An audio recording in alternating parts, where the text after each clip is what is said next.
Näenkö mä? Kuulunko mä?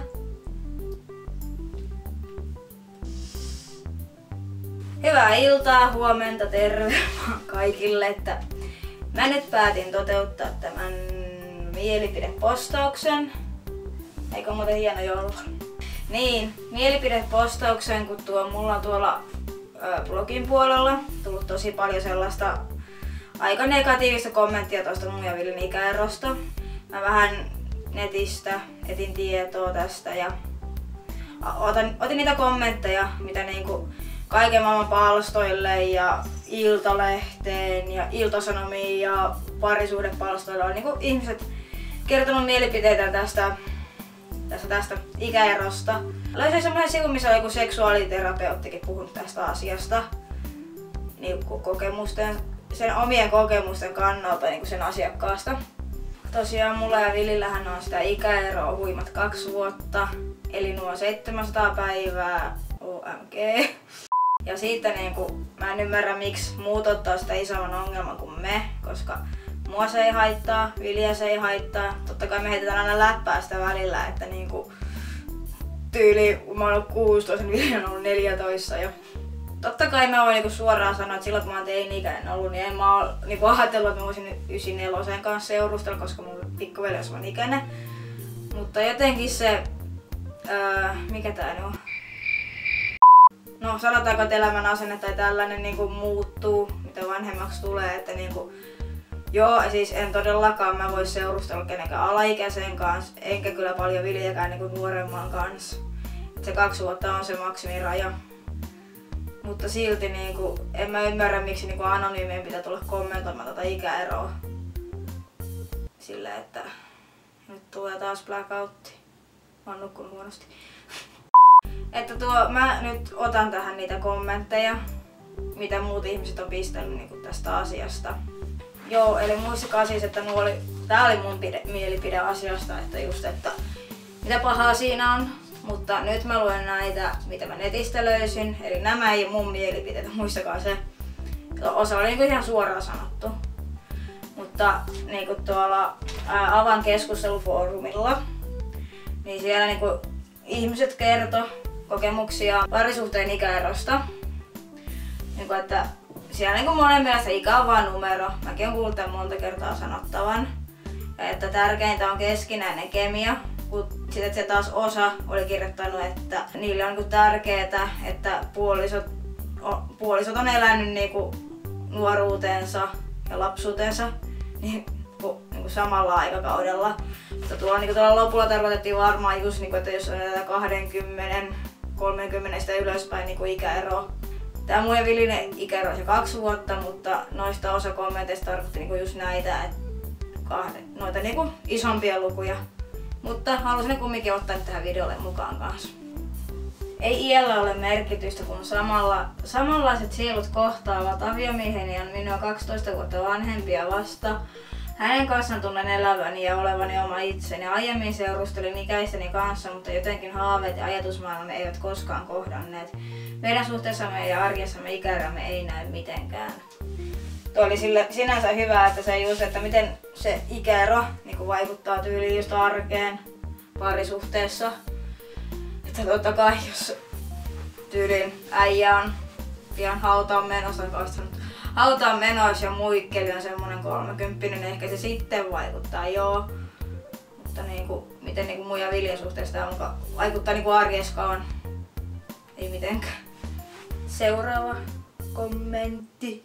Ikäeroa voi olla muutamia vuosia, ei rakkausikää katso. Ihminen voi olla luonteeltaan erittäin lapsellinen, vaikka olisi 40-vuotias. Totta. Pidän kuitenkin sairaana, jos ikäero on yli 10 vuotta, silloinhan toinen voisi melkein olla toisen isä tai äitikierroa. No en mä nyt pidä pahana, jos tyyli noin mies on 40 ja muija 30. Ei se silleen musta tunnu pahalta ainakaan ajatella. Mutta tässä iässä ajattelee, että jos mäkin seurustelisin jonkun 31-vuotiaan kanssa, niin ei todellakaan. Melkein mun isosiskon ikäinen.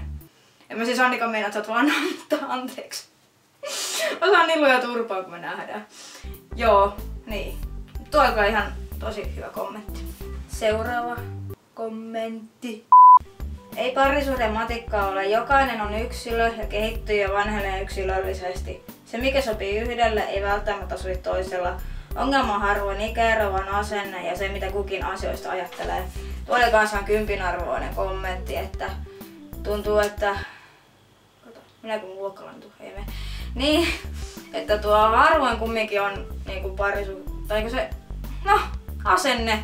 Se niinku miten ajatellaan asioista, että ei ikinä voi seurustella nuoremman kanssa tai niin, se on vaan asenteesta kiinni. Ei sitä niinku, jos moni ajattelee, että ei se onnistuisi nuoremman kanssa, niin miksei.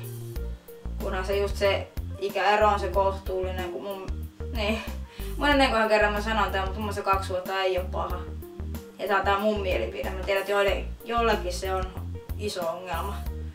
Mutta niin, asenne ratkaisee. Ei tässä voi muuta sanoa. Seuraava kommentti. Parisuhteessa ikäeroa tärkeämpää on ehdottomasti kumppanusten keskinäinen yhteys sekä samanlaiset elämänarvot. Ikä ei ole mikään mittari ihmisten välisen vuorovaikutuksen onnistumiselle tai rakkauden määrälle, Kallio muistuttaa. Seuraava kommentti. Seksuaaliterapeutti painottaa, ettei kenenkään parisuhde kuulu muille, eivätkä parisuhteen osapuolet ole suhteestaan tilivelvollisen ulkopuoliselle. Toisten parisuhteen sisäisiä asioita ei voi päätellä ulospäin, eikä ole mahdollista ulkoapäin tietää, millainen jokin parisuhde todellisuudessa on. Nykypäivänä naisetkin voivat heilastella itseään nuoremman miehen kanssa. Vanhentuneet ajatukset siitä, että miehen pitäisi aina olla naistaan vanhempi, on sysätty syrjään amerikkalaisten julkisten innoittamana. On tajuttu, että nainenkin voi olla suhteen vanhempi osapuoli. Rakkaus ei ole numeroita, vaan 2 ihmistä välittämässä ja rakastamassa toisiaan. Niin ja sitten mä löysin tuo ihan loistavan kommentin, mä en muista mistä tämä oli. Mutta jotenkin tää pitää paikkaansa, että teini-ikäisellä tytöllä on yleensä aina vähän vanhempi poikaystävä. Sen kautta saa alkoholia ja tupakkaa, autokin on plussaa, autolla pääsee edullisesti joka paikka ja säästää rahaa. Harvemmin 17-vuotiaalla on 13-vuotiaista poikaystävää. 13-vuotiaalla ei ole tarjota muuta kuin rakkautta, sehän ei tytölle riitä. No joo, toi loppu, että ei riitä tytölle, niin kyllä muijat yleensä etsii semmoista rakastettavaa poikaista, joka rakastaa takaisin. Listasin julkiksiakin, jolla on poikaystävä nuorempi. Tässä teille se lista. Justin Bieber ja Selena Gomez. Toki eronnut jo, mutta silti. Madonna. Demi Moore. Katri Helena. Vicky Rosti.